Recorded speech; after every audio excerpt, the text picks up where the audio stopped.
Delightful. He then drinks a glass of delicious soy milk and helps himself to a balanced breakfast of chocolate, M&Ms, and a variety of tasty fruit-flavored It just looks like my desk setup. gummies. Should I have M&Ms with me right now? This is not an acceptable balanced breakfast Breakfast for human of beings. champions! It's important to remember.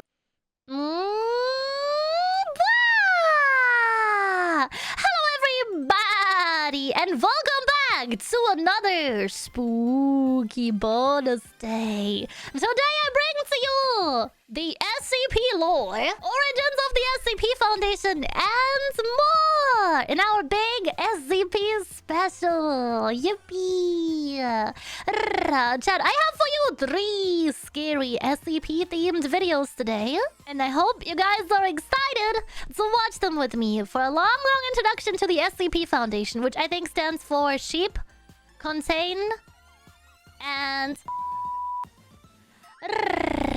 Spoopy. Are you guys ready? Yippee. We're actually jumping between 2 different channels today. I have one video from a channel called SCP Explained Story and Animation, which I think we watched a video on before. And then I have 2 videos by a channel called The Volgun that you guys recommended to me last time. Are you ready? In 3, 2, 1. Wow, that was smooth. Let's go. Get ready to get spooky with me, chat. Okay. First video of the day, the origins of SCP Foundation explained in 20 minutes. Speedrun!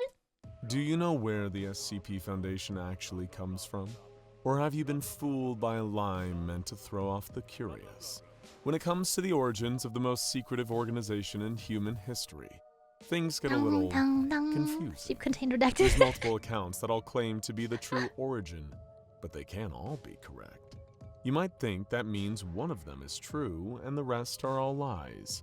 But that No, maybe they're like 3 truths, 1 lie. They're like how I release different outfit designs before my model debut to throw people off. that's not how the Foundation operates. It turns out the origin of the SCP Foundation is something of a puzzle, and I'm going to walk you through it and show how the pieces Sleep fit to together. these? By the end, That's so you'll cozy. have the truth, or at least the closest thing to it the I Foundation have to spread ever misinformation allows. on the internet. Get ready, because things are only going to get stranger as we go. But don't worry, I'll be here to guide you through it all. Let's start with the origin that sounds the most innocent, the spiral path. While some of the potential beginnings are downright insane, others are suitably humble, and such was the case for the spiral path. The first discovered SCP, if the stories aren't to be believed. It's not a world-destroying force or a sadistic monster, just a spiraling path sealed within what is now considered Site 0. On this wooded gravel path, if you make the journey clockwise, you won't notice anything out of the ordinary. But if you travel counterclockwise, I thought he was without pants for a second. the path will continually travel Not like uphill this! forever, completely defying the logic Me of pantsless in the spatial forest. geometry. It doesn't seem all that special in the context of the kind of anomalies that the Foundation contains today. But really consider this in its Okay, he is context. pantless though. If this story is true, then this is the anomaly that showed the early members of the O5 Council that reality as we know it is not to be taken for granted. That there are more things on heaven and earth that are dreamt of in our philosophy. The experiment logs for this enigmatic anomaly are sealed under So O5 fucking the ones clearance without to this pants. very day. And if someone had never happened upon this path, the Foundation would never have been formed, and the world would have ended who knows how many times over. But I want you to pay attention to something about this first origin story. Do you notice that it starts Blah, with blah, blah, something blah. small, a path that shouldn't exist, and ends with complete containment? It's the first proof that reality can be managed. Remember that, since it's a theme you'll see again and again. The Foundation's real beginning is always a decision. Classified Path that doesn't exist is so crazy. Could you imagine hiding your house like that? The IRS will never find you. seal, and deny. But that's just one story of the Foundation's origins, and the next one isn't nearly as harmless. In fact, it caused a death that is now the namesake of one of the Foundation's most widely used pieces of containment technology. I speak, of course, of the prototype. It started with a number of mysterious deaths in a small South American town, with causes that range from what seemed like the attack of a savage animal to deaths from radiation sickness, despite no known source of radiation nearby. A task force was dispatched. A group of professionals across various fields formed in order to investigate cases that fell out of the purview of other law enforcement, security, and investigational bodies. Yes, that means They had no idea just how dangerous the threat they were about to face was, but it was the trial by fire that forged them into something new. The monster they faced that day in the village was the first ever aggressive anomaly, a terrifying extra-dimensional creature with a selection of extremely lethal abilities. Its body was humanoid, but long and exaggerated in its proportions, with skin that looked almost burnt. Perhaps that was a side effect of its bulbous, featureless head, dominated by a gaping, fang-lined maw and a staring eye in the back of the throat, a mechanism capable of producing localized portals and black holes that produced incredibly dangerous quantities of ambient gamma radiation. Without all the technology and experience afforded to the Foundation today, the first waves of troops against the monster were effectively being pushed into a meat grinder. Many were killed by deadly radiation exposure. Others dashed on the creature's claws. But despite their losses, they did manage to get it under control. Subdued, it was taken to a classified site for further study, functioning as the first de facto containment site for what would later become the SCP Foundation. However, getting the monster into containment wasn't the end of their struggles. It was only the beginning. The monster consistently broke containment while the specialists learned how to confine the impossible through pure trial and error, and many died in the process. I can fix them? One of these Mikoto, ayo? was This a is what you researcher get for named running Dr. pantsless through the Ketter, woods. and the Ketter containment class was named after him as a kind of memorial. If this story is That's to be where it comes believed, from. It means that the prototype was the Foundation starting on hard mode, being thrown in at the anomalous deep end and told to swim or drown. And thankfully for all of us, they learned to swim pretty quickly. And what became of the prototype? It got a surprisingly mundane conclusion. The creature died of old age in containment in 1961, after many containment breaches and deaths caused. It's unlikely that any of the staff at its containment site were sad to see it go. But did you notice the second clue in this origin story? It's that the Foundation doesn't just contain anomalies. It contains the story around them. Even their language is a cover story, with Ketter becoming more than just a class, but a type of myth the Foundation can repeat forever. And myths are useful, because they can pass scrutiny much easier than facts. That brings us to the next potential origin of the SCP Foundation, a classified object known as a sheaf of papers. A document called Confidential Report on Special Items Classified was discovered on Be some facing the now consequences of my classified actions. government desk. No. And naturally, when you find a document like that, you immediately want to know what's inside. In the early pages, it described a nightmarish room-sized wad of flesh, the interior of which looked like just a normal living room. However, anyone foolish enough to step inside would have had their body converted into living furniture. It seemed like outlandish nonsense, some creepy prank played on by a bored civil servant. Okay, hear me out, chat. So about that holiday I wanted. Until Meatball law enforcement house? found an object that exactly fit that description. It was taken and held in a secret government laboratory for testing. Given the improbability of that being a coincidence, officials decided to take another look at this sheaf of papers, only to see the description of a fleshy computer that consumes human body matter. This, of course, was soon discovered, and this happened again and again and again, allowing these various interested parties to receive advance news of anomalies that would soon appear. It wasn't long until enough of them were recovered to make an organization dedicated to keeping these things away from the general public, an organization that would soon be known as the SCP Foundation. Seems pretty straightforward, right? They find an anomaly that lets them get the jump on other anomalies, and this leads to the organic growth of the Foundation over time. But things got a little concerning when the early researchers at the Foundation began to explore the causality behind what they were seeing here. In simple terms, was the sheaf of papers alerting them about anomalous horrors to come? Or was the act of reading the sheaf of papers causing the related anomalies to manifest? In other words, depending on what you believe about the sheaf of papers, the Foundation may have actually created the very problem they were formed to stop. Is it predicting the future or writing it? Because if it's writing it, then the Foundation wasn't formed to stop the problem. It was formed to manage the consequences. This is our third clue to the actual origin of the SCP Foundation, and it's also why, to this day, the sheaf of papers is one of the most controversial anomalies out there, with forces inside the Foundation in deep disagreement about whether it's a valuable tool for the work they do, or a terrible anomalous liability that puts innocent people in danger. It's a question that gets stranger the more you Wait, what if think all about of our furniture is made But of people? somehow, IKEA has it's some not even explaining half to as do. disturbing as the next potential origin for the Foundation, one that might have terrible implications for the future of the world, no matter what we do.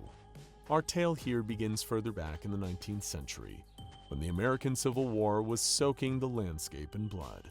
But in a divided time, only one person seemed to be looking out for everybody: industrialist and business magnate Joseph Anderson, who'd made his money through mysterious means. If anybody had looked into it a little closer, they would have discovered the horrifying truth. He'd made a deal with the devil to gain his fortune, and he'd offered something truly nightmarish to his dark sovereign in return. But of course, he was excellent at keeping that hidden from the general public, especially in a time before mass media. His kind reputation and charity work made him a beloved figure across the broken states of America. His soul. And soon news spread that he was making an incredible factory that would That's employ effed thousands up. from all across the nation, a place that made anything and everything, and would accept workers from anywhere. The complex was the size of a large city, and it had rooms for all the workers to live on site. So the people left homeless in towns destroyed by the fighting would have a place to stay too. When the doors opened, people from all across the nation swarmed in to have a new lease on life, thanks to the kindness of Mr. Anderson.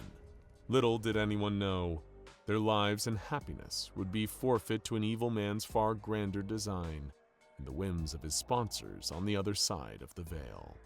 The factory was perhaps the world's largest torture chamber, a hellish place with arcane sigils etched into the floor, where the blood of tortured workers would spill and sate the thirst of sadistic demons.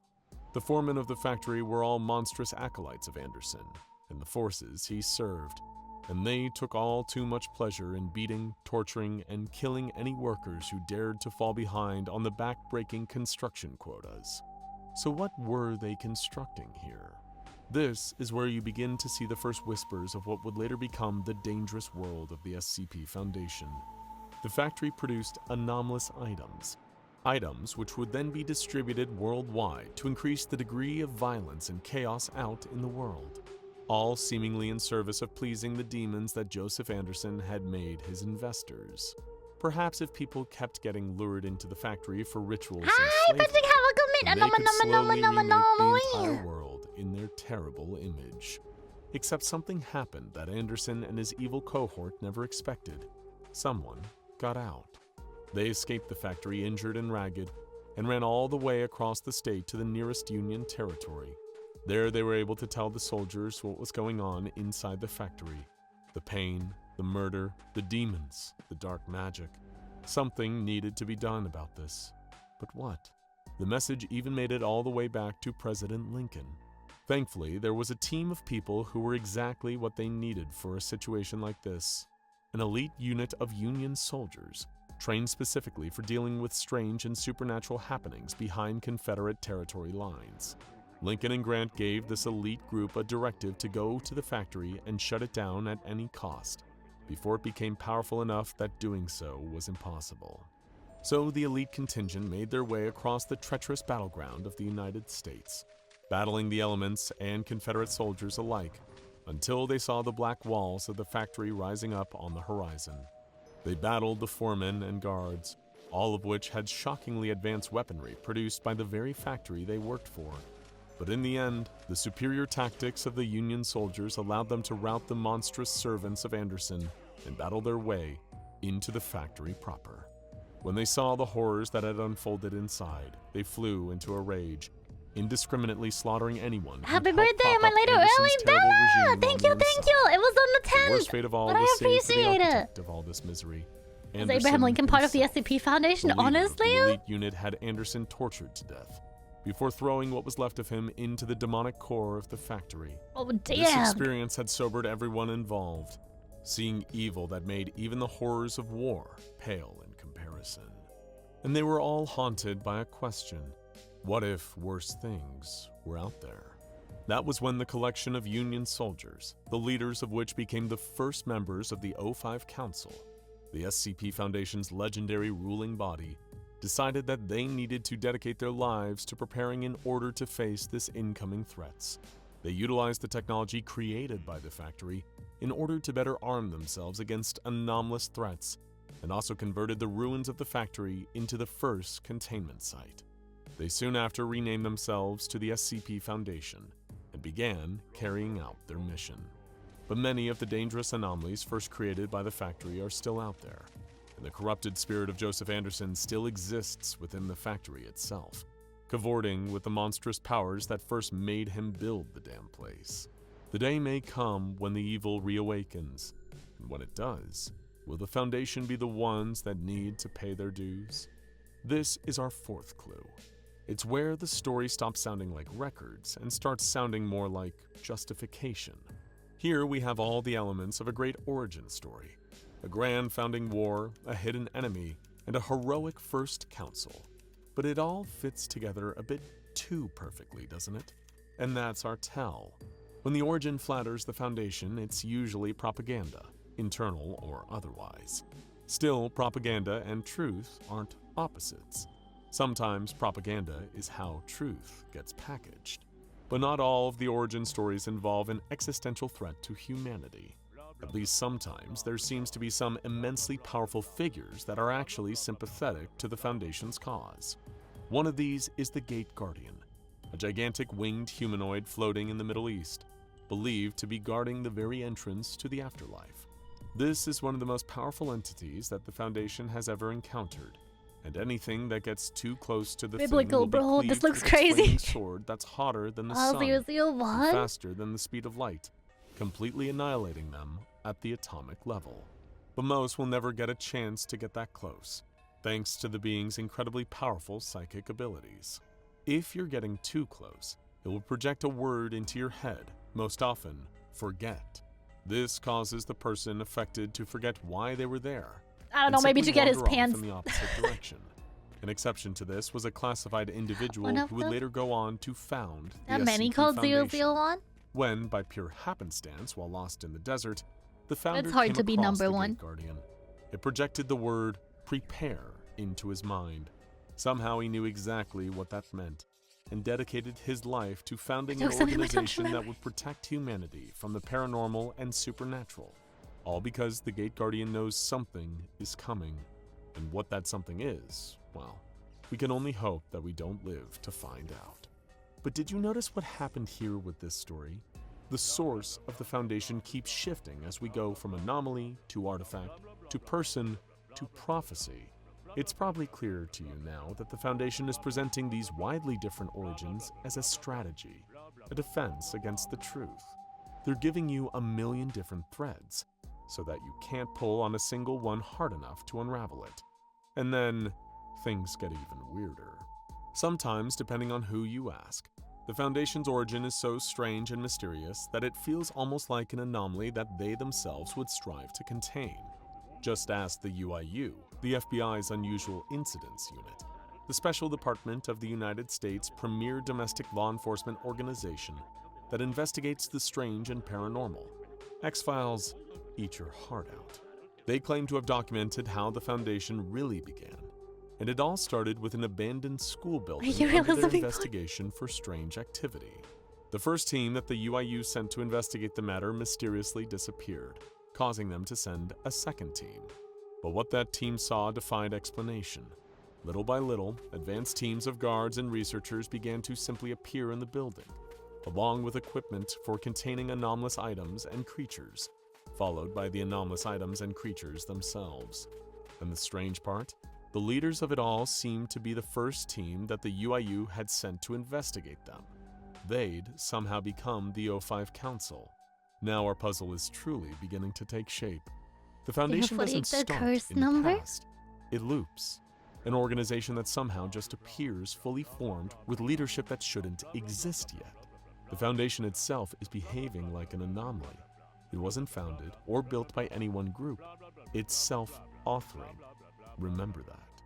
Still, somehow, that idea isn't quite as strange as the two more possible origins of the Foundation posited in the very deepest and darkest of their files. Beginning with, appropriately, the Black Moon.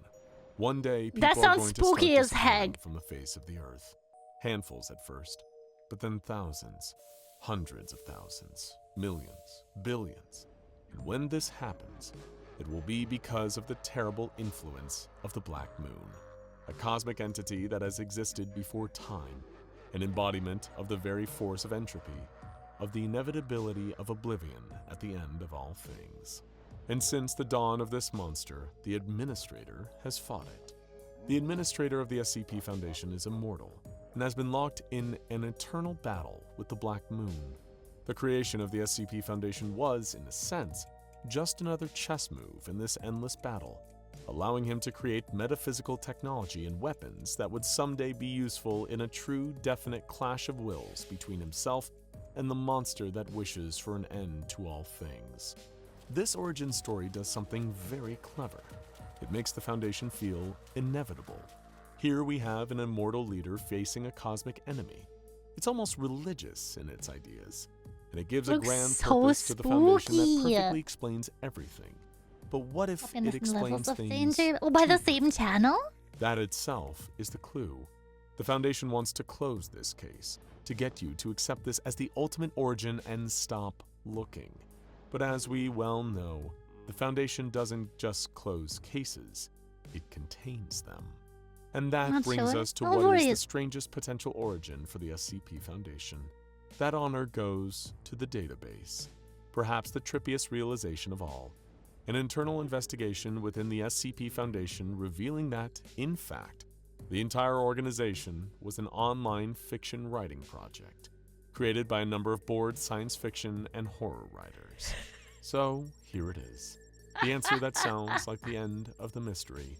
The Foundation is just an online writing project. Not the fourth wall break. To put everything in and forget about Not it. the fourth But if you've been following along with the clues, then you probably send the problem with that answer. Because every file, no matter how different it is, shares the same fingerprints.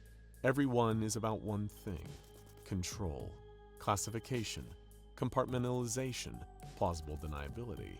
A system designed so the truth is never sitting in one place long enough to be proven. But what if it That's is what real, this puzzle though? is. 7 origins that can't all be true, because they were never meant to be. They're competing masks that do the same job. Keep outsiders arguing about the start, while the work continues uninterrupted. Don't listen to the lies. That's what Which they is want why you to the think. database is the most dangerous one of all. Because if you were the most secretive organization in human history, where would you hide? The answer is right in front of everyone. A public fiction project with millions of watchers and readers and yet 0 witnesses. The SCP Foundation doesn't need you to believe it's real. It only needs you to believe the idea of it is harmless. And now that you've seen the tales, That's so you get to spooky decide as a between them. conclusion. Which origin is true, and which is a lie cooked up to throw off the enemies of the Foundation? The only way to really know is to investigate further, and you'll be pleased to know that you can do just that. We've got full videos on every entry we've discussed here, and links to them are down in the description. Just be careful. I know the kind of lengths the Foundation will go to protect their secrets. Now check out SCP-001. Can SCP-049 finally Look at that cure when day blob. breaks? Look at that blob go! Holy shit. The conclusion is crazy. Or insane SCP-001 fight, Gate Guardian versus Scarlet King, for more. Alright, are you ready for the spooky ones? This is from the Volgun channel. SCP-7819. No vacancy. Liminal/spatial SCP. I believe this channel has individual files as well. Sold/read from the original pages. So expect something a little bit spookier for the next part. Let's go! I love the found footage style editing in these. Good afternoon, Reminds me of the everyone. back rooms. My name is Dr. Miller, and the SCP we're going to be looking at today is SCP-7819. Object Class, Keter Uncontained. Special Containment Procedures. If you are currently under the influence of SCP-7819, Wait, can we please move the immediately subtitle? refer to Addendum 1. Yes! There we go, chat. SCP-7819 is still under active study. You know you can if move you believe them. you have come into contact with it, contact the research lead immediately. Description. SCP-7819 is a predatory looks beautiful, location though. that manifests along exits of the United You guys know how some people watch those city walkthrough videos? This is what this feels States like. numbered highway system in the And contiguous it's a very United States. backrooms vibe, and I love the audio. SCP-7819's appearance is crazy. generally fixed. It presents as a Crazy small good. roadside hotel It looks or so motel. real. Though the exact layout may vary, advertising vacant rooms, always identified by exterior signage as the Rest Easy Inn. Several conditions must be met for SCP-7819 to manifest for a driver. The time between midnight and 4 a.m., local time zone. The driver of the vehicle must have been driving for over 5 hours, discounting small breaks. The driver must be a past or present Foundation employee. The driver must So be it's alone luring in the you vehicle. in? Upon driving near SCP-7819, the driver will begin to feel a deep-seated sense of fatigue and tiredness. It is unclear whether this is a natural reaction to driving for several hours and seeing an opportunity for a break, or an anomalous Those chairs look phenomenon haunted as caused by heck. SCP-7819 to lure drivers in. Regardless, this fatigue will all continue getting the as the employees? driver That's pulls so out the highway scary. and into the parking lot of the inn. Should the driver drive past SCP-7819, the sense of fatigue will remain, though through unknown means their vehicle will be seamlessly transported several miles backward, often without their realization. They will drive past SCP-7819 again, be transported backward again, and this process will continue until they park inside SCP-7819. So there is a driver will parking not lot be able to too? escape this phenomenon until they exit their vehicle, enter SCP-7819, and perform several requisite activities. These activities vary, but SCP-7819's many manifestations have provided a relatively dependable action plan for performing the And rituals a pool? and surviving SCP-7819. If you are currently under the influence of SCP-7819, please proceed through Addendum 1. Remain calm and do not rush. Accuracy and efficiency is more important for survival than speed. Good luck. Addendum 1. goodness. SCP-7819 Survival Guide. Up to date to March 26, 1996. Space, Bucket. parking lot. Instructions. Bring your car into an empty parking space. Try to select one that's surrounded by other vehicles. To separate So wait, yourself are there from the multiple pack people will in there attract already? attention. Once you park, Or the Exit car is your vehicle. part of it? take only what you need. Whatever device you are reading or listening to this document on, your cellular phone, keys, purse or wallet, and a bag containing some toiletries and essentials. Luggage and clothing will slow you down. If you have been equipped with a firearm or own one privately, do not take it with you. Spend some time in the parking lot before entering the lobby. It's funny how many of these Observe analog the other cars are parked set in the cars around 90s. you. Because You no will note smartphones. inconsistencies, such as wheels made of wood, unclear jumbles where logos and brand marks should be, It's way scarier and when you don't shapes have or access to the designs that internet. do not correspond to any I actual wrong? vehicles produced by automotive companies. The other victims' cars Avoid that are looking through the captured. windows. Eee! If there is a large burning vehicle in the parking lot, wearing do pants not in the other video. investigate it further. If at all possible, pretend it is not there. Oh, she. Enter the lobby before the fire goes out. I followed protocol. Pulled my Forerunner into a parking spot of this dingy sex motel. The last parking spot, actually. The lot was completely full otherwise. I grab a few British things I have researcher? and squeeze out of my car. Parked next to this big Dodge Caravan. Except, wait. No, I'm not. It's like you described a caravan to someone else, and they described it to someone else, and then that person had to make a model of what they had in mind out of paper mache. I accidentally knocked So the it's not a hand real against it car? and realized that it was made out of some kind of plaster. Oh shit, it's part of the And it was creature's hollow. body then. I got Scary. curious, so I started investigating the other cars. All like this, logos and designs that look like cars on you going up, but took a closer look, and it's all nonsense. A facade, literally. I wasn't scared or anything, but it did put me on edge. Like how, when you know someone is trying to put you at ease, you put your hackles up. Space. Lobby. Instructions. Upon entering the lobby, make your way to the front desk. It will be unoccupied. 3973 You may ring the bell is once a if 6th edition ultramarine miniature left behind by accident after a faculty Warhammer match where the owner left after being accused of cheating because of his dice rolls. The miniature is sentient and able to manipulate dice rolls around it. They established a way to communicate with it that way and found out he is sentient. He acts fully in character. Oh After that shit! discovery, they changed his containment by making small dioramas to make him feel more at home. That's so cute. What the heck? That's adorable! Sound brings you comfort. Wait in the lobby without exiting it. Hum your favorite song to yourself as you wait. The silence in the lobby has been described as oppressive. Stop humming when you become aware of the noises coming from behind the counter. Hop the counter. There should be a closed door, rattling as though someone is on the other side. Listen to the sounds and note them down. When they get louder, repeatedly slam your fist against the door. Do not speak. Eventually, you will be slipped a key to a room. This may not work on the first attempt. Repeat it until you succeed. Say thank you and depart. No idea what's going on. Door's firmly locked. I can just hear through it, and the paper-thin walls. Pretty filthy noises.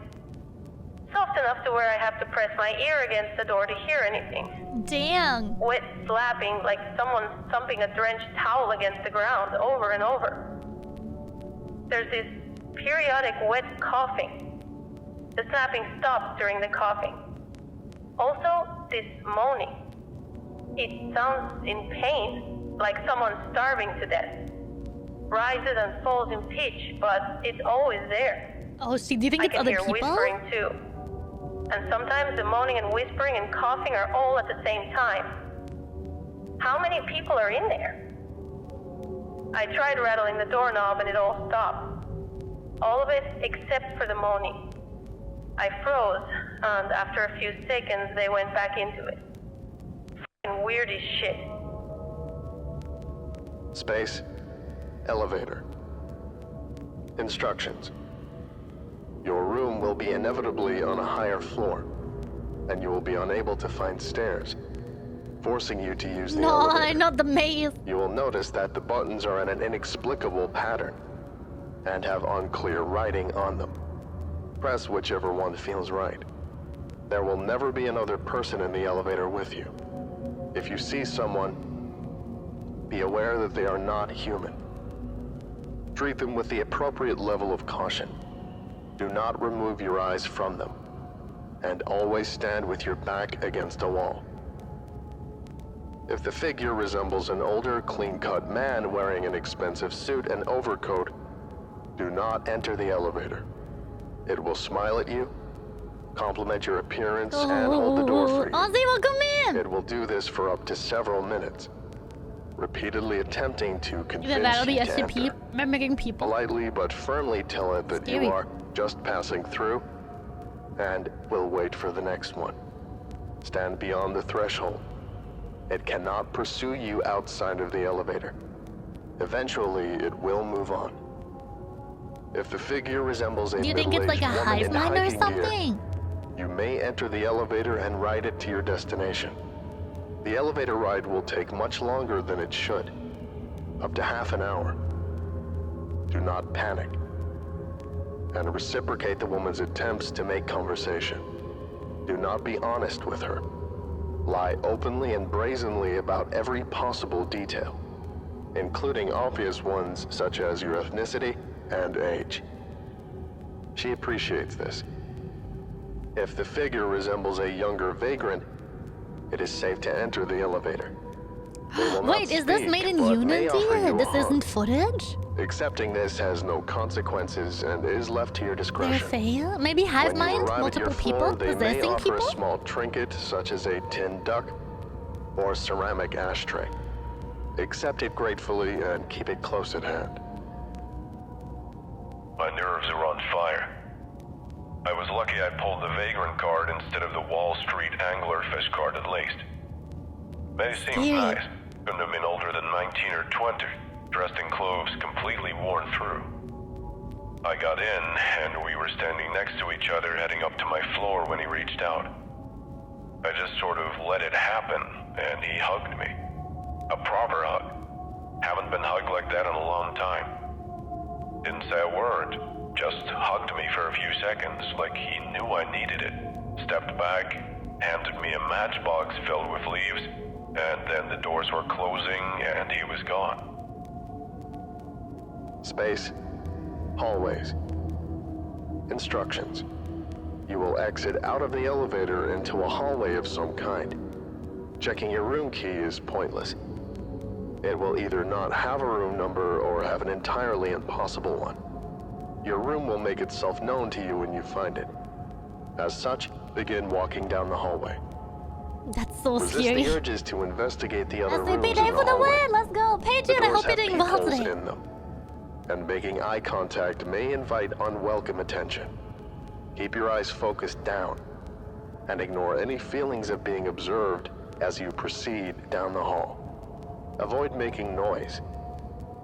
The other guests are sleeping. The hallway is generally not linear, and you may find various other spaces. Eventually, you will arrive at a crossroads. These will occur regardless of whether the exterior topology of SCP-7819 allows for it, and are suspected to be incongruous spaces. As such, it is advised not to remain in them for more than a few minutes at most. Personnel who have dallied in the crossroads report dull headaches and paranoia. This is best addressed by picking a direction at random and beginning to walk down it. It is unclear whether SCP-7819 adapts to one's mind or vice versa, but this has been the most effective method for arriving at one's room. You will know it when you see it. I have no idea how long I was walking. At least 40 minutes. But that was after I started checking my watch. Just endless shag carpet and flickering yellow lighting and shitty commercial art on the walls. I thought it would just be one long hallway, but it wasn't. I mean, its fast it was. But then it ended and took a sharp right turn, and then a left, and then down a set of stairs, past a smoking lounge through a little walkway.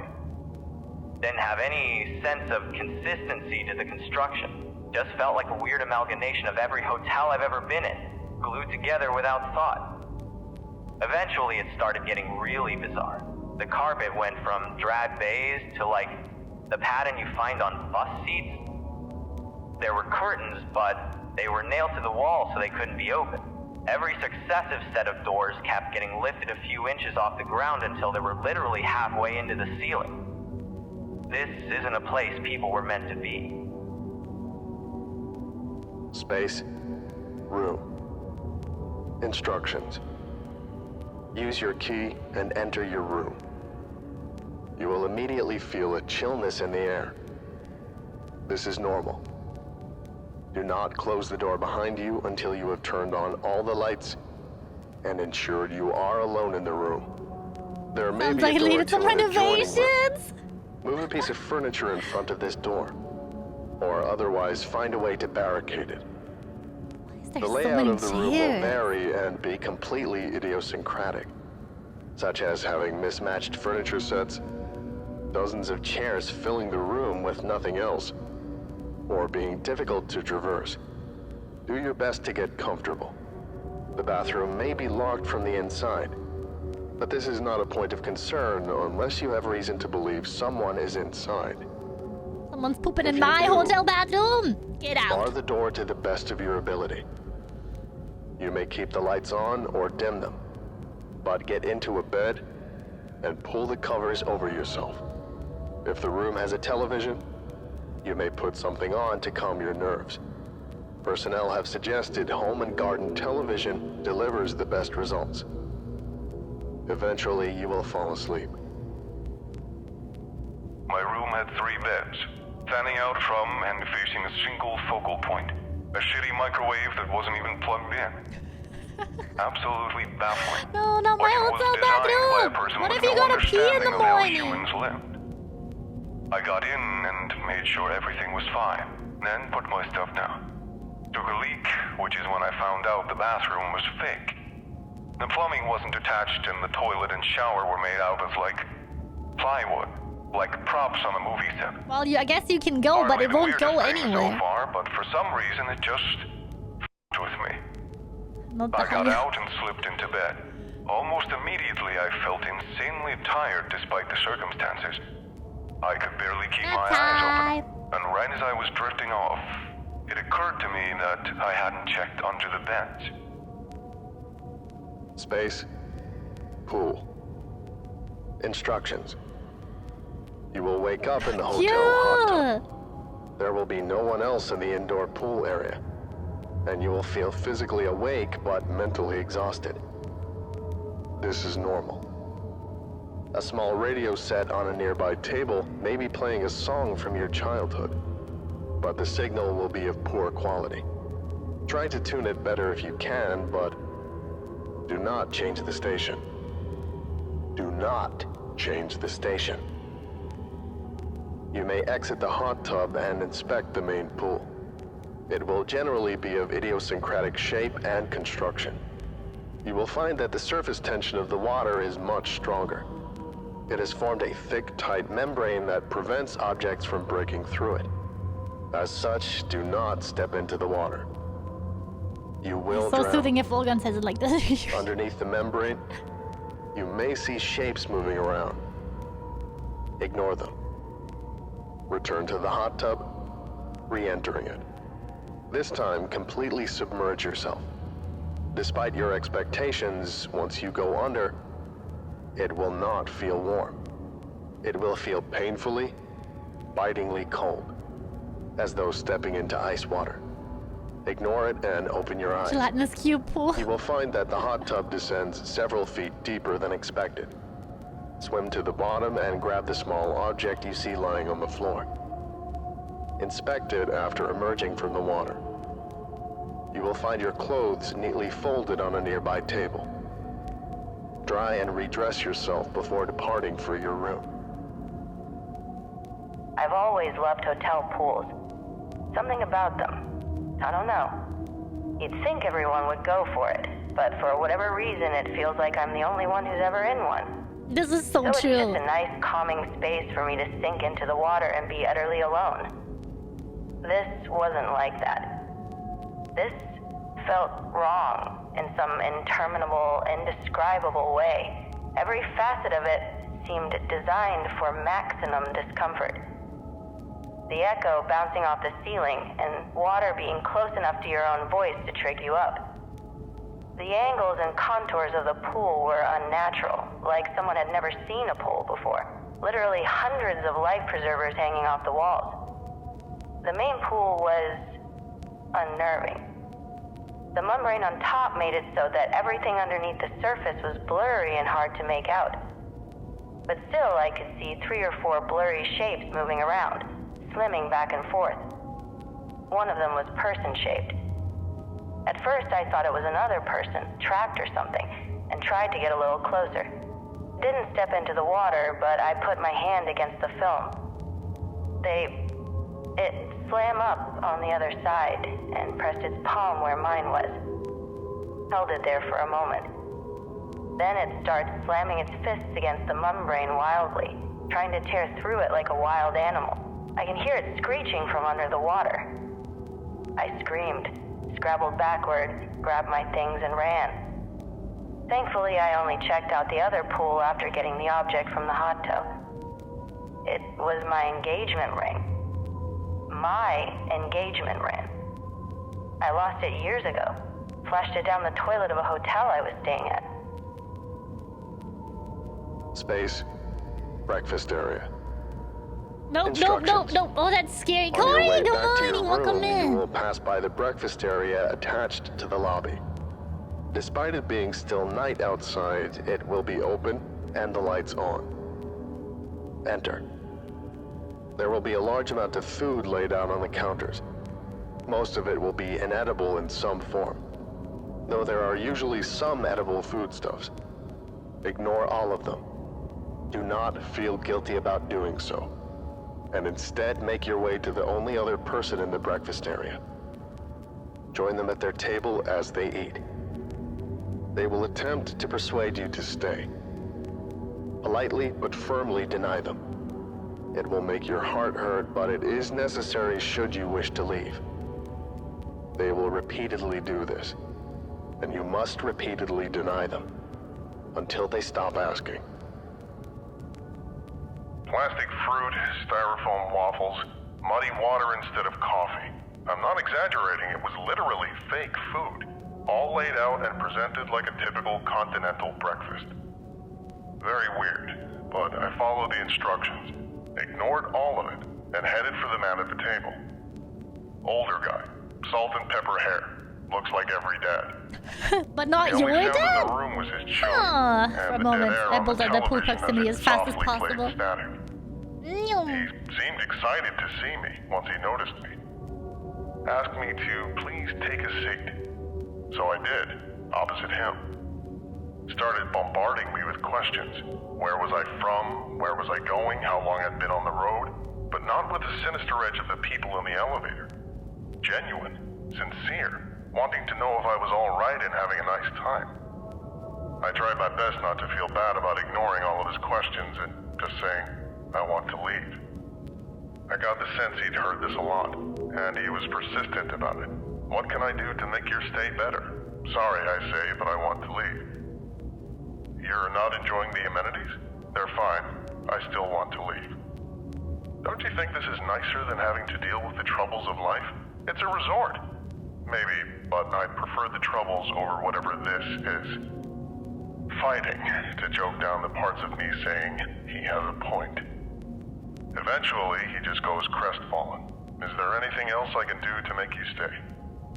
No. He seemed to accept that. Told me to spend the rest of my night. Check out in the morning. He was still sitting there when I left. Alone. Space. Checkout. Instructions. When you wake up the next morning, late, regardless of when you fell asleep, gather your things and depart your room. You will find that the layout of SCP-7819 has shifted dramatically and is much easier to navigate. Several doors in the hallway will be hanging open, and you will pass cleaning carts as though housekeeping is So doing it's their almost round. a real hotel? There will be no one around except Almost. you. Head to the elevators and back down to the lobby. There will similarly be no one at the front desk, but place your key down. Depart SCP-7819. Get in your vehicle. The parking lot will now be empty, and get back onto the highway. Driving until you can get into contact with your nearest site, and report your SCP-7819 encounter. The light of day makes things feel a lot different. The labyrinth of the carpet and hallway just felt odd now. Not sinister. I went downstairs, turned my key into the empty desk. The breakfast area was closed again. I stepped out the doors. The sun was shining.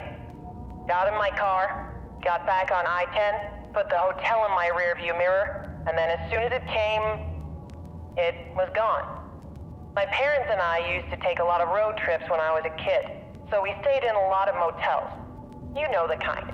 Shitty roadside lodging where the rooms are cramped and the prices are dirt cheap. Years-old carpet. Unfashionable furniture from the 70s.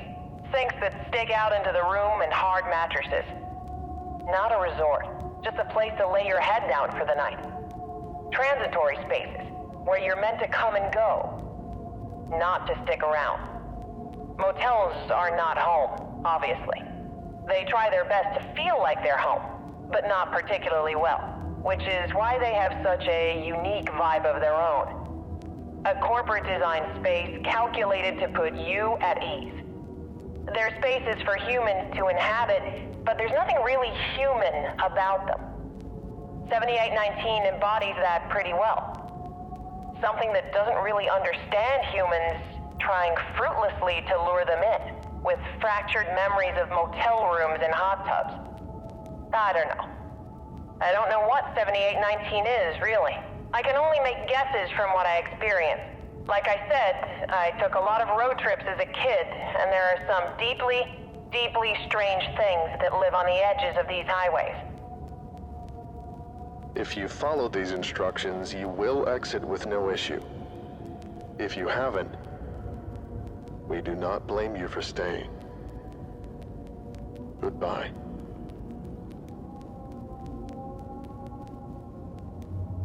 This is so scary.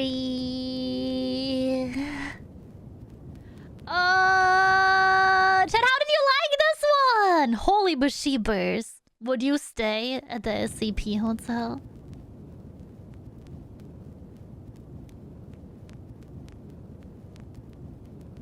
I would like to give a special thank you. Wow, his voice is so good. Zordora, Big Sip, No, didn't see it. No, not like Saba, this.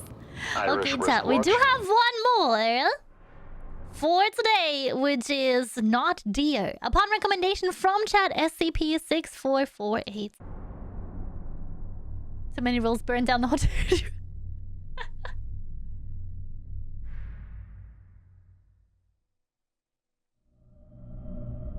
Good afternoon, Dun, dun, everyone. dun.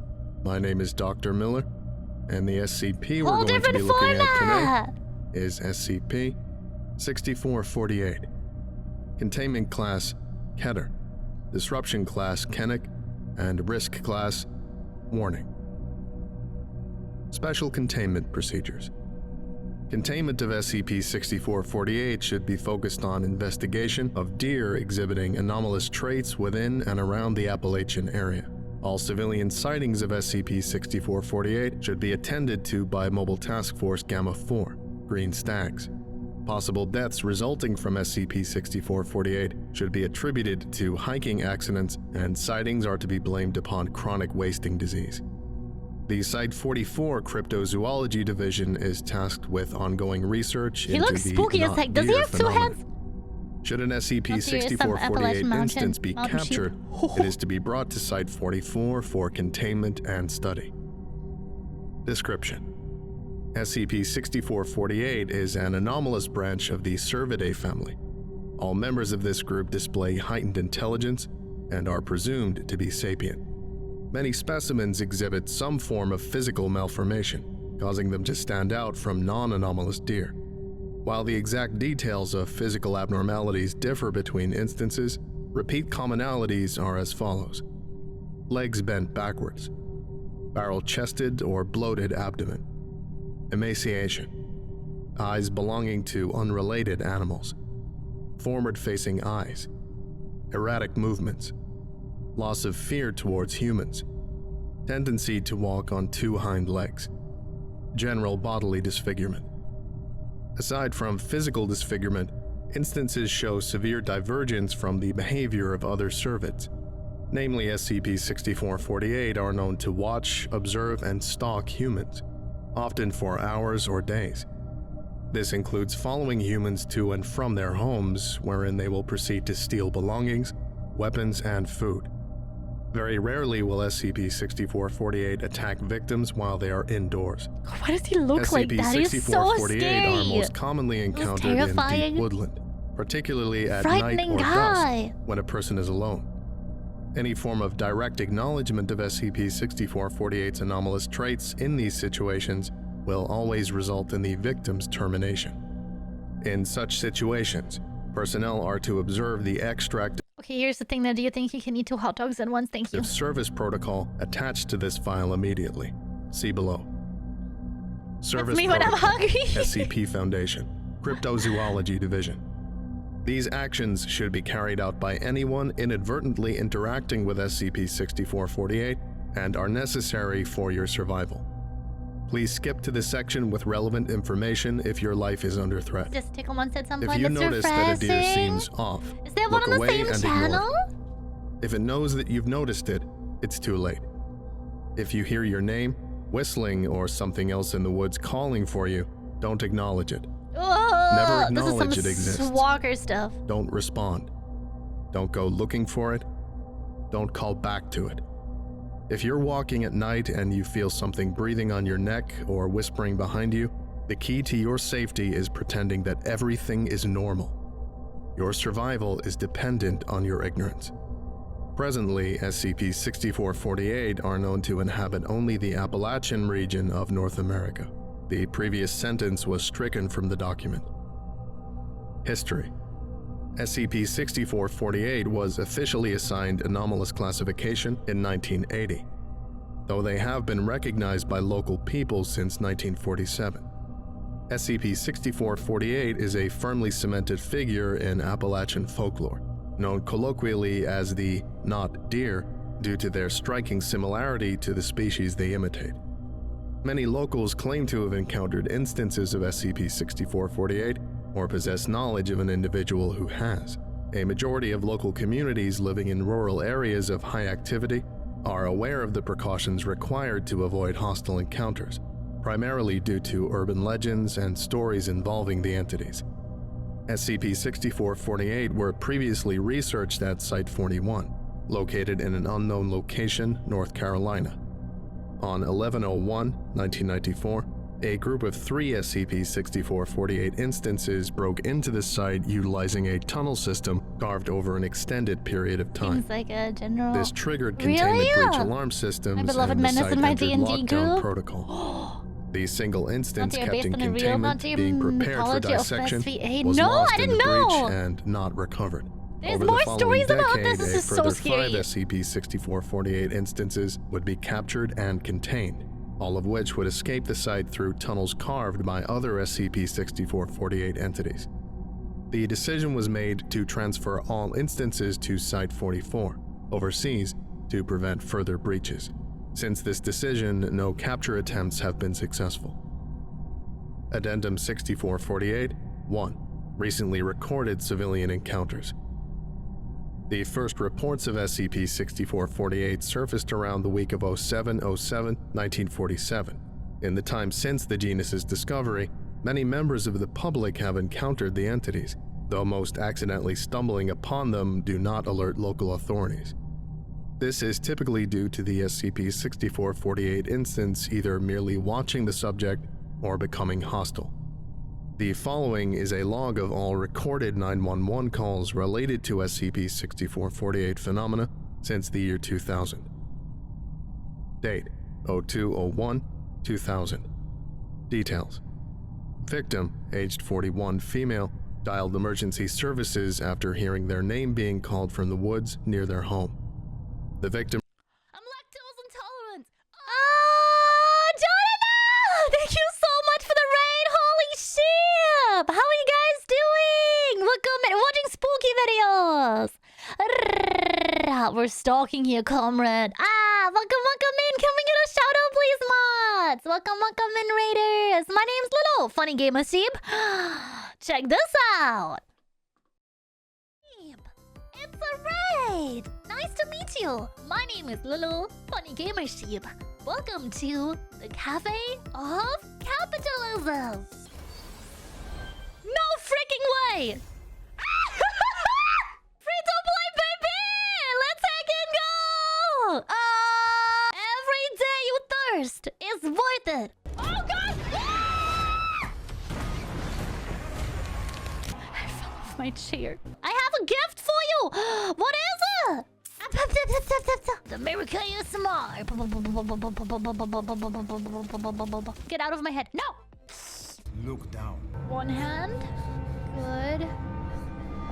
My wife! No! My good say-so VTuber said a bad word. Yeah, I did. What you gonna do about it? Subscribe. Welcome in, Raiders! It's so nice to meet you! My name is Little Funny Gamer Sheep. Welcome to my birthday marathon! Welcome to day 9 of Uncapped Sheepathon. How was Stalker, by the way? I thought there was a movie about this series. Did I see that right? How was it? My wife, no! Never gets old. Logan, what's most precious sheep? Logan, you're the most precious. It's always great to see you too. Welcome in. We're doing an SCP special day today. We've been watching some spooky videos and we're gonna be playing some SCP related games in a little bit. So feel free to stick around. This is my second stream ever on SCP stuff. So if you guys know more than me, please feel free to explain. Feel free to backseat. Yes, there was in the 1970s. Back when I was a young sheep, my father took me to the glue factory. Maybe I am, but I'm not a purple sheep now, am I? Logan, are you? Have you checked the mirror lately? Oh, sheep. Thank you so much again for the raid. I hope you had a wonderful stream. If you need to raid and run or get some rest, get a snack, please feel free to. It's probably really late for you. You're playing the to do supper ones or the containment breach. I'm playing containment breach for the first time today. I'm excited and frightened. Happy birthday! Thank you. For those that are new here, it's nice to meet you. My name is Lulu, Funny Gamer Sheep. I recently got a new model. I know I normally have a maid outfit. This is also still a maid outfit. I do have an apron, I promise. And I'm usually here Wednesday to Sunday at 2 p.m. BST. That is 9 a.m. Eastern Time for the Burgerlanders on the East Coast. We play a lot of spooky games here and gacha games and marbles on stream. And recently The Witcher and Cyberpunk. So if you guys like any of those, please feel free to stick around. Yippee. Are you guys ready to jump back into it? Are you ready, chat? Or are you getting sleepy? Don't get sleepy, chat. It's about to get more spooky. Recounts the vocalization being likened to a scream in a voice that they do not recognize and requested assistance in locating the source. And the folklore Emergency that personnel requested the subject place their their phone on the floor outside the home Those to things are listen so for the scary alleged looking. sounds. After 2 minutes, a vocalization was heard that was calling to the subject by name, emanating from the nearby forest. The subject was instructed to investigate the disturbance themselves and keep services updated on the situation. Wow. The victim then begins to Maybe I walk have into bad the sleep. woodland, No, Chris, getting get some about rest if 50 you need meters it. into the underbrush That's a before cute dog. inexplicably stopping. They claim there to be a noticeably large deer standing in the way of the path. She begins to walk closer, though states it does not move. Subject diverts from the path and begins walking in a different direction. After 30 minutes, no source of the voice is determined. The caller returns to their residence. Date 13/06/2002. Details: victim, age 28, male, calls 911 regarding a home break-in. The caller notes numerous items to be missing from their residence and requests an investigation. Operators dispatch 2 investigators to visit the home and discern a potential perpetrator. The pair note that based on earlier CCTV images, all cutlery, sharp objects, firearms, light bulbs, and a single copy of the novel, The Day After Roswell, are missing. Also noted is that there is a complete lack of any fingerprints at the scene, with Stalker no movie and doors games are or actually windows based on the having been broken into. 1972 science fiction Analysis of the novel. home's Roadside CCTV Picnic? footage revealed there to be Whoa. a 2-hour period of missing film, with the exception of a single frame containing a service nippon on its hind legs reaching towards the camera. Its frontal hooves have been warped to resemble fingers. No footage of the entity exiting the home was discovered. Date: 19/11/2005. Details: a cattle farmer aged 54, male, reported to local authorities the sudden disappearance of over 30% of his largest herd. Response teams searched the nearby area for 4 hours, though found no trace of the cattle. The victim was recommended to set up trail cams and note any unusual activity overnight. At 01:11 a.m., 2 SCP-6448 are seen walking through the field before fleeing. One places an object into the ground, later discovered to be a single fork.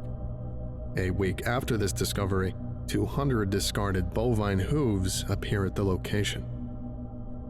Date: 04/03/2009. Birthday, little Clumsy! Thank you! Thank you! Details. What the heck? Victim, age unknown, gender unknown, dials 911 to request assistance from animal services. The victim is stood within a forest in front of a service elephant, which is violently contorting. The animal is repeatedly ramming itself into a tree, covered in blood and viscera. The victim begins to state, "You'd better get a vet or something, I don't think it's well," before a piercing screech is heard and the line falls silent. Recovered footage depicts the aforementioned animal squirming, seemingly in pain. A viscous churning is audible as a black mass erupts out of the instance, and the video turns to static. Date: 11/10/2012. Details: victim, aged 23, male, is a junior wildlife officer at Cherokee National Forest, Tennessee. They radio their supervisor in early evening regarding a herd of Odocoileus virginianus within the reserve. Supposedly, there is a single animal that upon first glance appears average, though possesses divergent attributes including backward joints, an enlarged abdomen, and forward-facing eyes. Upon stating this, a distant whistle is audible and the victim stumbles slightly.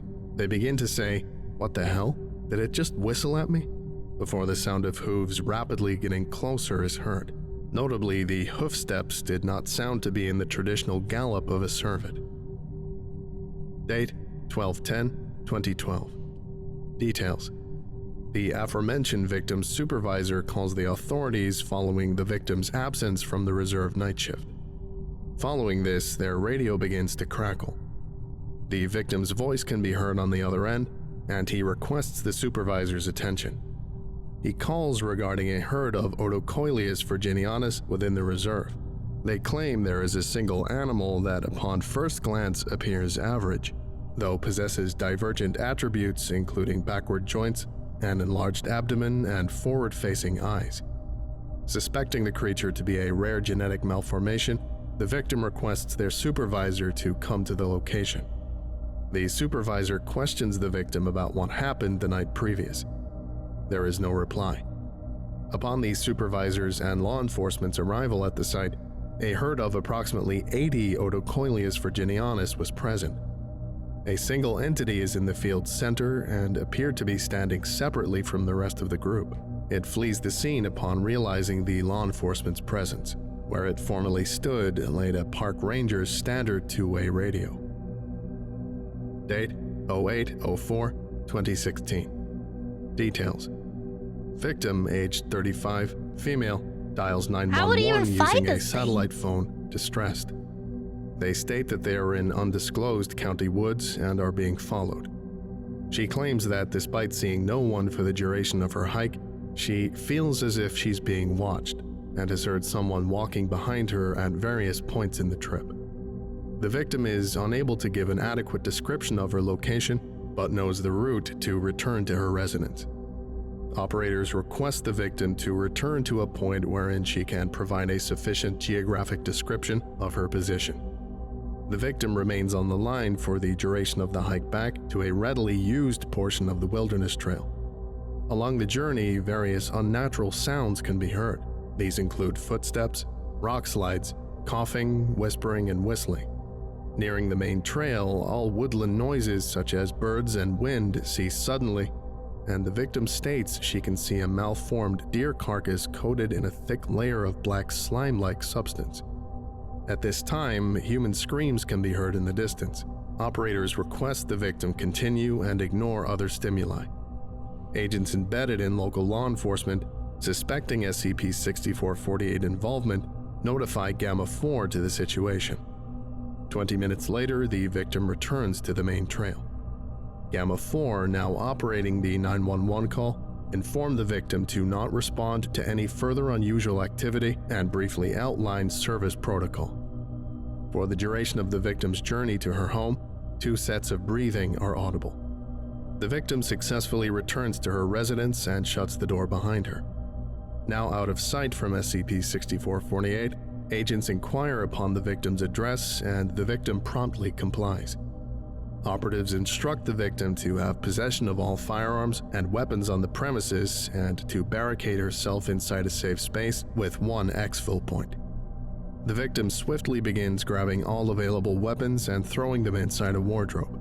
It is at this time that there is a knock on the front door. Maybe for the Atlantic Ocean. The victim does not That's so respond scary, and Kenzie. What the continues to heck? hoard sharp objects from kitchen drawers. The knocking becomes more violent as the handle is being jostled and shaken incessantly. A voice on the other side repeats the phrase, "Hello, it is me. Hello, let me in." No, go in a away, go calm away, go manner away, go as away, the go door away. begins to shake. The victim retreats to her wardrobe armed with a small firearm. Upon sealing herself in the space, the knocking ceases and footsteps can be heard, decreasing in volume. The sound of galloping is audible as the front door caves in. So it morphed back? Footsteps can be now heard Let me inside the in! hall. The entity continues to repeat, "Hello, it is Damn. me. Hello, let me in," as it searches the small building. A bright light flashes overhead, seemingly circling the house. Eventually, the entity enters the victim's bedroom.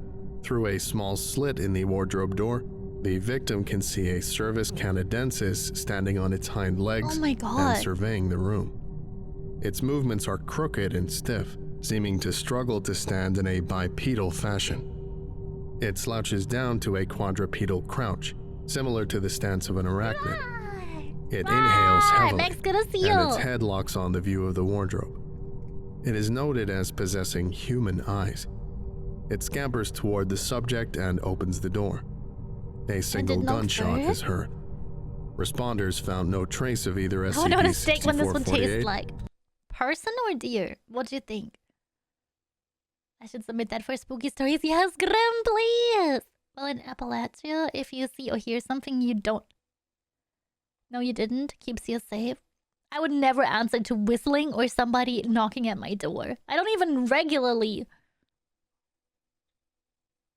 or the victim. It should be noted that this represents a small fraction of human to SCP-6448 encounters, as the majority of occasions go unnoticed and undocumented. On these occasions, all associated video, photographs, and objects were confiscated by MTF Gamma-4, who also called off public investigation.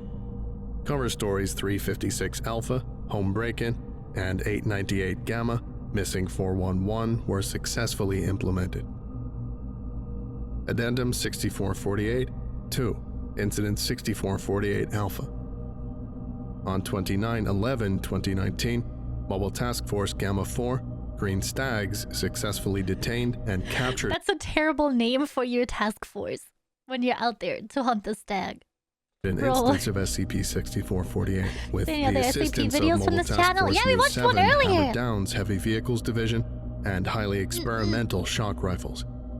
The resulting skirmish Don't go left off a the single trails. instance on Don't follow the noises are common knowledge to not get lost / mauled in the woods or worse. Just don't listen to anything, stay on your trail, and ignore everything. conscious, which was swiftly placed aboard an Task armored forces tend to have ironic CH-47 Chinook names. helicopter en route to Site 44 in England Rest in to peace for prevent these guys. outside assistance. Upon reaching the site, the sedated entity was transferred to a containment cell without incident. The following is a log of events thereafter. Oh god, that's Incident here! 6448 No! Put Alpha. it back! Date 30/11/2019. Put it back where it came from! Location Site 44, Foulness Island, England. Playing log now. SCP-6448 instance is contained within a large Why'd you reinforced bring steel that here? containment cell, having just awoken from heavy sedation. Better keep sheep Cryptozoology over yonder. specialist No. F. Oz stands in front of Have a large anxiety, one-way don't. glass window that encompasses the room's south side. Greetings, SCP-6448. The instance suddenly bolts upright and stares at the intercom. Can you understand me? We've seen your genus speak English just fine in the past. The instance does not respond. It begins licking its arm. Please. We know your secret. The instance pauses. Admittedly, it wasn't exactly well kept. If you just look at yourself for more than a few seconds, it is very clear that you're not normal. That's so the rude instance to is say. stood facing away from the window. Its neck swivels 180 degrees, visibly breaking multiple vertebrae Thank you as for there is the an lure. audible crack. It does not blink. I thought you said this was one way. The instance's gaze remains locked on researcher Oz. Are you something imitating deer? It is clear that, if so, you possess basic anatomical knowledge on them, though details are faulty. In fact, a better question would be, how? Assuming you are not what you pretend to be. The instance opens its mouth, which contains abnormally sharp teeth. Its jaw moves in a manner that seems to imitate speech. No intelligible dialect is heard, rather a sound similar to gagging or choking is audible. Shall we move on? What I'm more concerned with here is why you take our people. Is it to settle a vendetta? For food? Spite? The instance blinks for the first time in the interview. The movement is noticeably forced. Responding is mandatory. The instance shows no reaction. If you will not comply, maybe you'd like to see your brand new containment.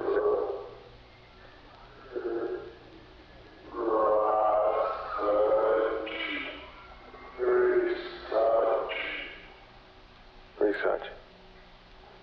What kind of... 1947. The instance suddenly rams the 20-inch thick one-way glass, cracking it slightly. The instance begins to collapse. It contorts violently and begins screaming. Its abdomen bulges and writhes. Get the stags in here now! A black, viscous mass of tendrils erupts out of the instance's side. It leaps and squirms around the cell before shattering the viewing window. The remaining carcass is entirely hollow. Containment breach detected. All personnel report to the nearest safe room.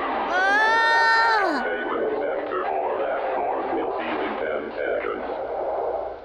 The tendrilless mass swiftly maneuvers outside of Sector 4 in seconds, clearing the lockdown area. It travels in the direction of the main exit. Full high block initiated. Locking main exit in 5 seconds. The mass clears the main desk. It shatters the glass on the front exit and disappears into the outside shrubbery. End log. Containment breach A speedrun. 2-month-long Damn. search proved inefficient in locating the escaped anomaly. Bro. Additionally, since this incident, there has been an unprecedented increase of CWD-afflicted deer and UFO reports in the area surrounding Site 44. Further research is ongoing. And it's just gone? I think that about does it for today. Thank you for listening, if indeed you still are, and you are all dismissed. Goodbye.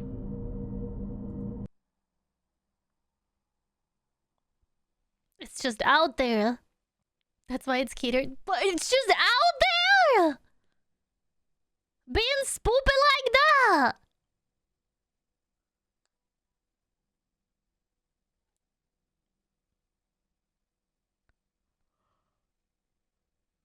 Bruh!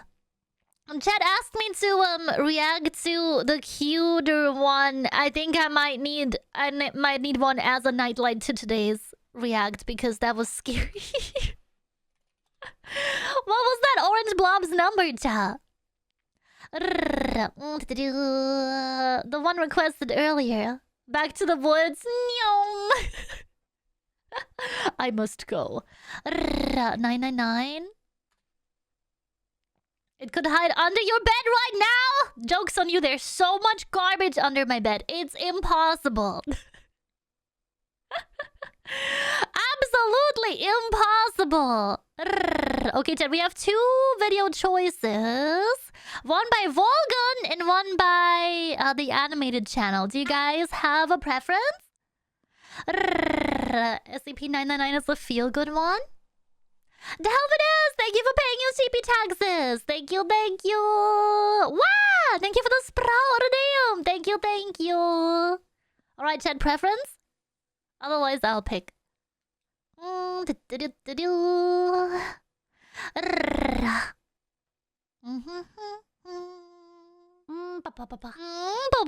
a Shrek Grizz? Don't know anything about the animated one. The animated one looks so cute. I think. There are plenty of big secrets. Oi. We're going with this one because it looks very cute. Also, more potential screen time of Orange Blob. Are you ready, chat? Are you ready?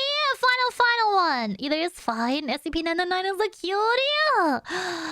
Get cute. There are plenty of big secrets at the SCP Foundation.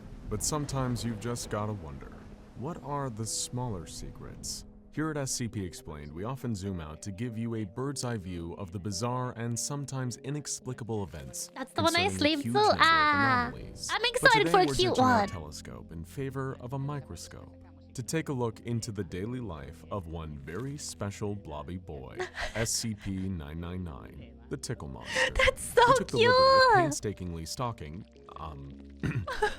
observing SCP-999 going about his daily life, bringing joy to everyone around him. And not only were our otherwise cold, dead hearts thoroughly warmed, we were also able to compile everything we needed to make this video you're watching right now. Welcome, one and all. This is adorable. Life of SCP-999. I want the SCP Plus to you. 6:30 a.m. Rise and shine, happy campers. We discovered that the Tickle Monster likes to start his day nice and early. After all, the more daylight you have out there, the easier it is to put the sunshine in people's hearts. So shortly after waking up, SCP-999 uses his little blobby pseudopods to put on some pleasant, easy-listening music in his containment chamber. Delightful. He then drinks a glass of delicious soy milk and helps himself to a balanced breakfast of chocolate, M&Ms, and a variety of tasty fruit-flavored This looks like my desk setup. gummies. Should I have M&Ms with me right now? This is not an acceptable balanced breakfast Breakfast for human of beings. champions! It's important to remember that SCP-999 has very different dietary needs to us humans. Believe me, I tried the SCP-999 diet. All I got was severe sugar headaches and overtime on the... What the frick is a sugar headache? Hold up, this sounds fake as... I don't think sugar headache is real. Have you ever experienced a sugar headache before, Chad? Because that sounds fake as heck.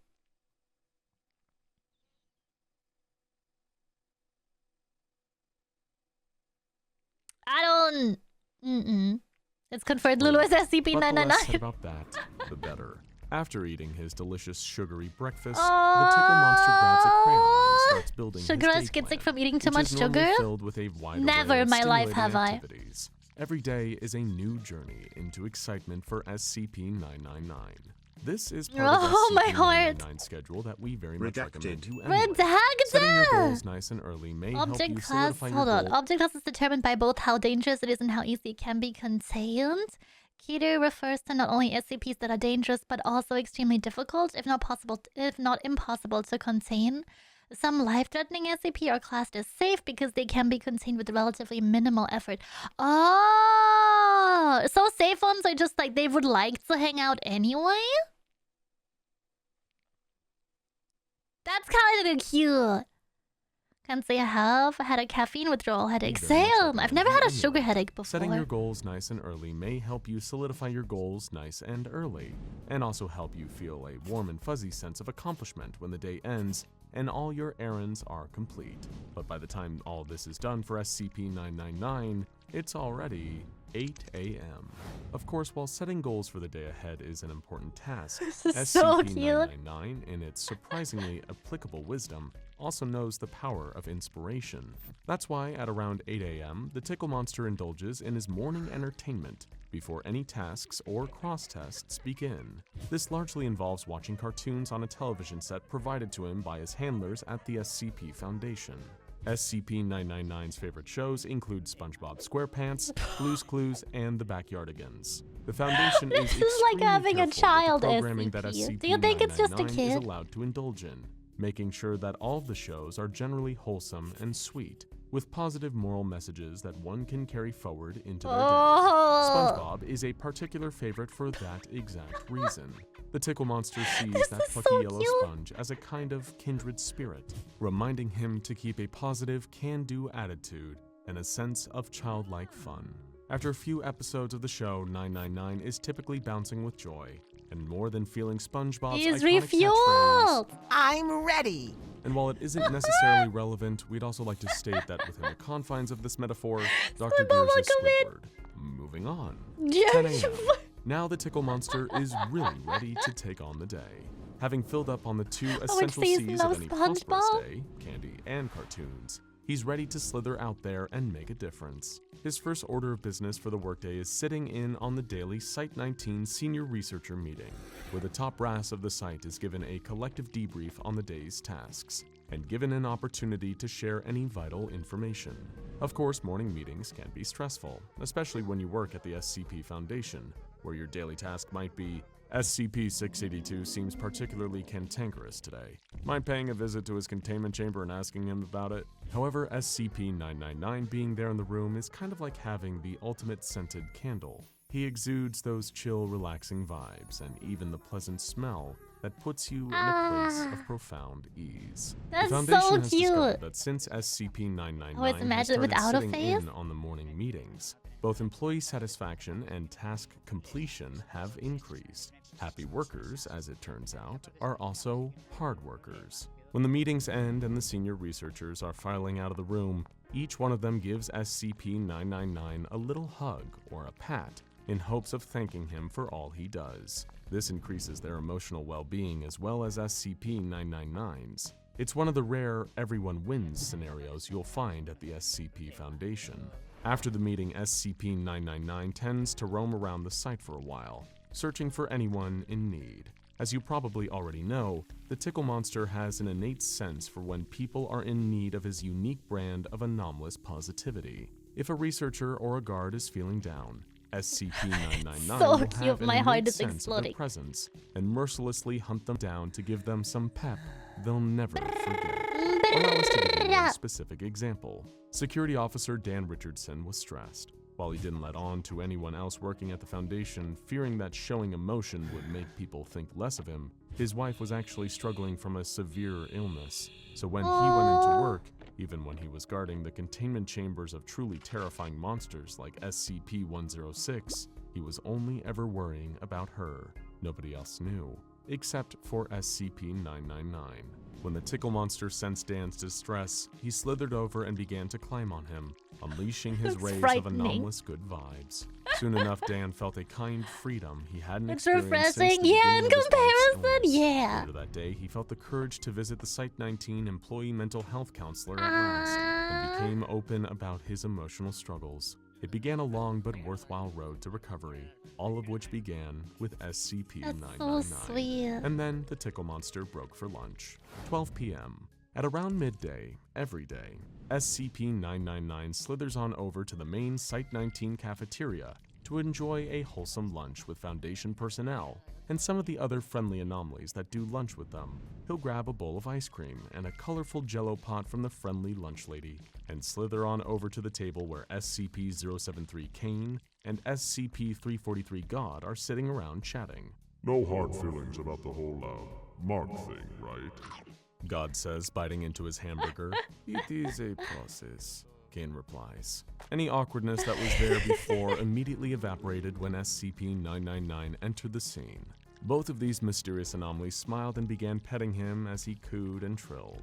God levitated the spoon to feed 999 his ice cream, which Kane thought was a little show-offy, but held his tongue because he was lost in the moment. Kane helped 999 peel off the lid to his jello pot with his precise mechanical fingers. Dr. Clef, who was eating a few tables over, also dropped in to give SCP-999 a playful pat on the head. And given that Dr. Clef typically has the sensibility of an Xbox 360 Call of Duty lobby, this show of vulnerability was an exceptional act indeed. Dr. Bright would have done the same, but he was spending lunch in O5 council detention again because he did something really stupid again. What was it this time? See if you can guess. 1:30 p.m. After lunch, SCP-999 would spend the next half an hour having the nature of his father, the terrifying Scarlet King, explained to him. For those privy to certain secret documents, you'll know that SCP-999 comes from the most unlikely of parents, the interdimensional, universe-destroying monarch of chaos and evil known as the Scarlet King. He was actually the progeny of the Scarlet King's seventh bride, whose son was prophesied to one day defeat and dethrone the Scarlet King, not through violence and hatred, but this through is love so and kindness so cute. great it burns out the Crimson Khan's darkness. Of course, he's not ready to go toe-to-toe with his estranged father just yet, nor would the Foundation want him to. They've made mistakes in the past by being too gun-ho and prematurely weaponizing anomalies under their care. Just look at the absolute disaster that unfolded when they tried to make Abel part of a mobile task force, and he killed all his Foundation comrades when they ran out of missions to give him. That's why they've decided to take a very different approach with SCP-999. Rather than pushing him too hard, too early, they've decided to start drip-feeding him the knowledge, piece by piece, every day after lunch. Some of the more scholarly researchers have been reading him choice extracts from Davite scriptures concerning the Scarlet King. They always follow it up with a little Rupert the Bear, though, just so things don't get too intense. 2 p.m. After this unique What a SCP good boy. Foundation take on storytime is done, SCP-999 is once again free to roam around the site, dispensing joy to whoever needs it most. Something you need to understand about SCP-999 is that he's utterly non-judgmental. Even a beast of pure violence and hatred like SCP-682 is considered a potential friend to 999. You may even remember the time that 999 was able to live up to his name and tickle the hard-to-destroy reptile into submission, inducing a hysterical laughing fit in this otherwise hardcore beastie. That's why 999 would sometimes stray into the dark, spooky areas of the site that most people would fear to tread if they weren't specifically assigned there. For starters, he nestled up against the outside of SCP-049, the Plague Doctor's cell. The sinister surgeon was feeling a little down in the dumps due to his continued failure to stamp out the pestilence, and the SCP Foundation's stubborn unwillingness to help him in the task.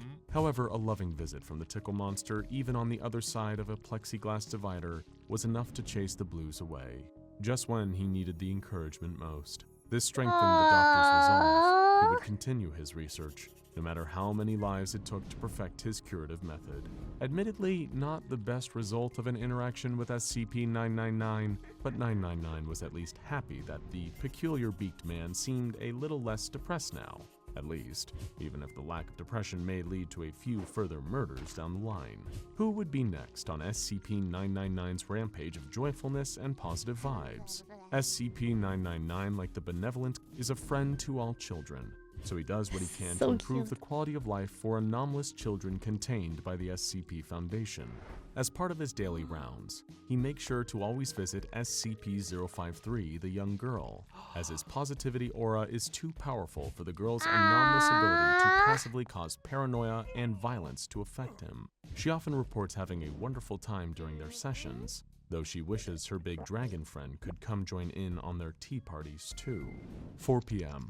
By this time, SCP-999 is back to roaming again, searching out people or anomalies he can lend a helping hand to.